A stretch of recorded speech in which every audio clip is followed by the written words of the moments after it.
Terletak di kawasan Old City Istanbul, Istana Topkapı berada satu kompleks dengan Masjid Sultan Ahmet atau Blue Mosque dan juga Hagia Sophia.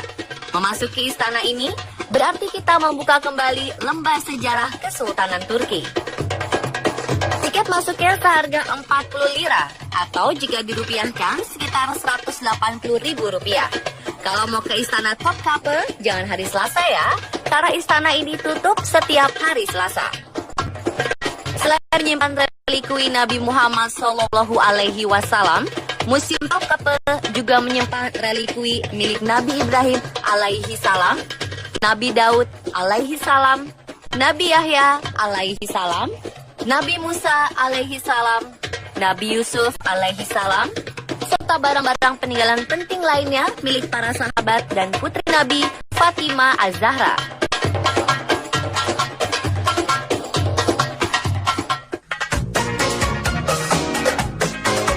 Di etalase ini terpajang pedang Nabi Daud alaihi salam. Pedang beliau diperlihatkan di depan foto Menara Daud. Panjang pedangnya 101 cm dengan berat mencapai 2 kg 986 gram. Cukup besar dan berat. Pegangannya berlapis kulit, disepuh dengan bintik-bintik perak. Dikisahkan, Nabi Daud memenggal kepala Jalut dengan pedang ini. Di sebelahnya terpampang papan tembaga yang menceritakan kisah pemenggalan kepala Jalut oleh Nabi Daud alaihi salam pada sebuah pertempuran. Prasasti 33 baris ini menjelaskan tentang keunggulan Nabi Daud atas Jalut, serta perpindahan pedang dari tangan Nabi Daud ke Nabi Yusuf alaihi salam hingga ke Nabi Harun alaihi salam, sampai akhirnya pedang ini didatangkan ke Istana Topkapı. Di sini juga tertulis, pedang ini kelak akan jatuh ke tangan Imam Mahdi dan akan jatuh lagi ke tangan Isa alaihi salam. Dengan pedang inilah kelak Nabi Isa alaihi salam akan membunuh Dajjal yang bermata satu dan munafik.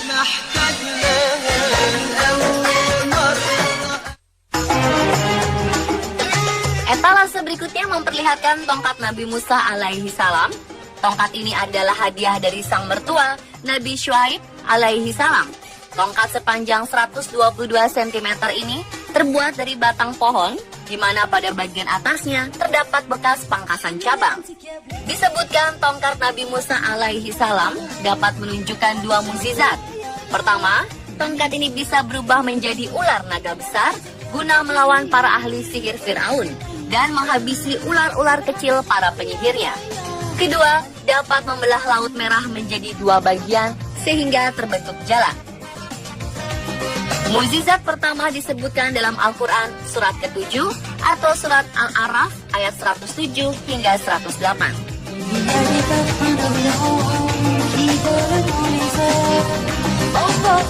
Sedangkan untuk mukjizat kedua disebutkan dalam surat 26 atau surat Asy-Syu'ara ayat 63 hingga 66.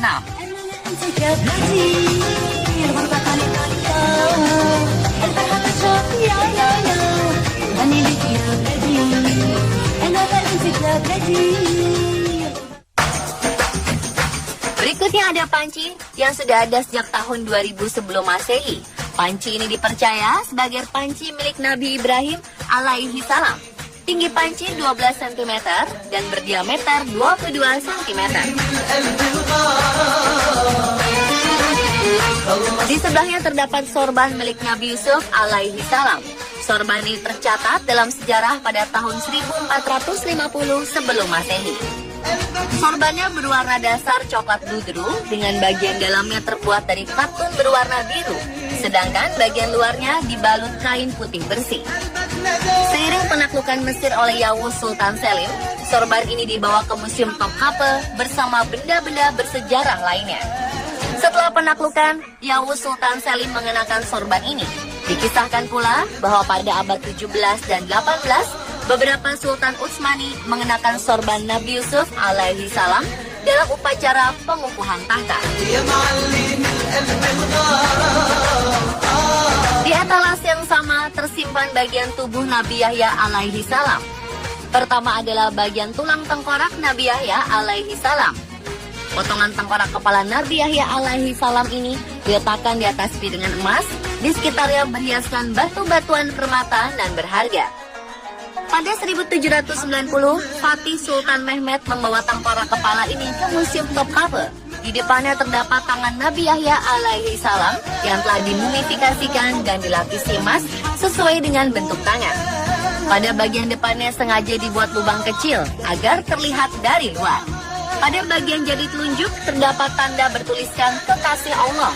Sedangkan pada pergelangan tangan bertuliskan tanda ini adalah tangan pembaptis.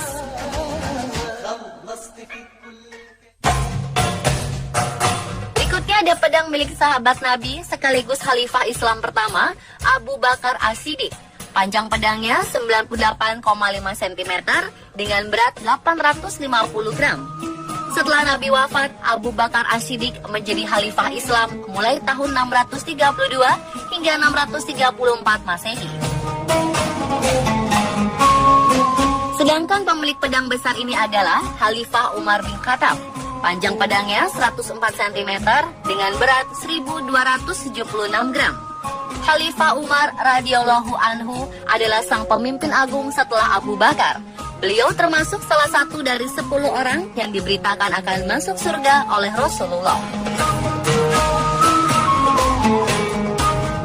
Berikutnya ada relikui pedang milik Utsman bin Affan.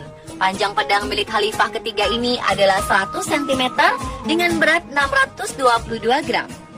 Khalifah kelahiran tahun 577 ini memerintah selama hampir 12 tahun, mulai dari tahun 644 hingga 656.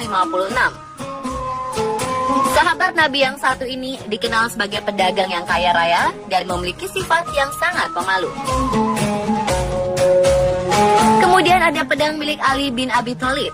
Pedang penantu Rasulullah Shallallahu Alaihi Wasallam ini panjangnya 112 cm dengan berat 1618 gram. Suami dari Fatimah Az-Zahra ini adalah Khalifah keempat yang memimpin pada tahun 656 hingga 661.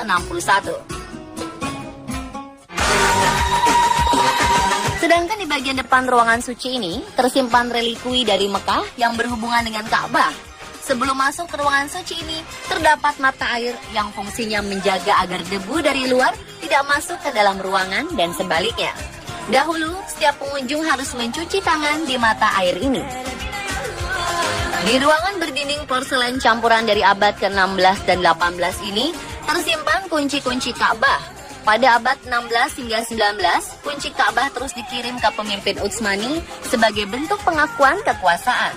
Di kuncinya tercantum nama-nama penguasa pada zamannya, tahun-tahun kekuasaan, ayat-ayat Al-Quran, dan baris saja. Di bagian depan terdapat 2 kayu berlapis emas yang berfungsi sebagai saluran air Ka'bah pada abad ke-8. Saluran ini akan mengalirkan air hujan yang jatuh ke Ka'bah. Saluran sebelah kiri panjangnya 261 cm, sedangkan saluran air sebelah kanan panjangnya 275 cm.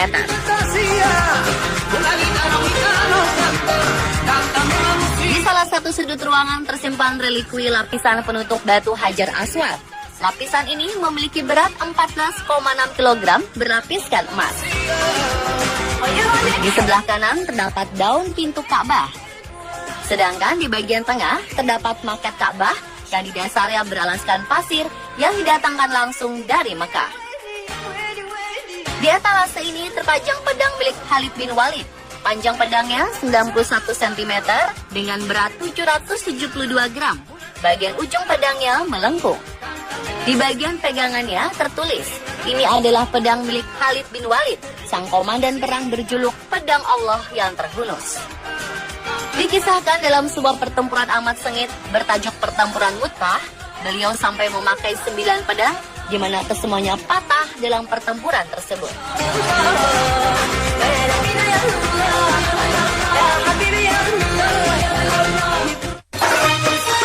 Relikui ini adalah pedang milik sahabat Nabi Zubair bin Awan.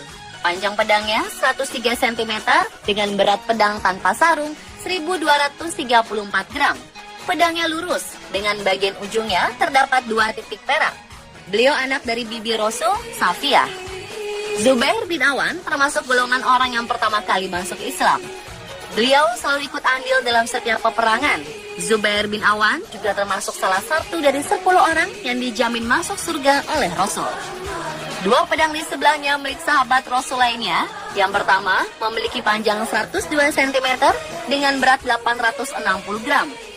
Yang kedua memiliki panjang 102 cm dengan berat 1224 gram. Selanjutnya ada pedang sahabat Rasul Ammar bin Yasir. Panjang pedangnya 98 cm dengan berat 974 gram. Pegangannya berlapis kulit hitam.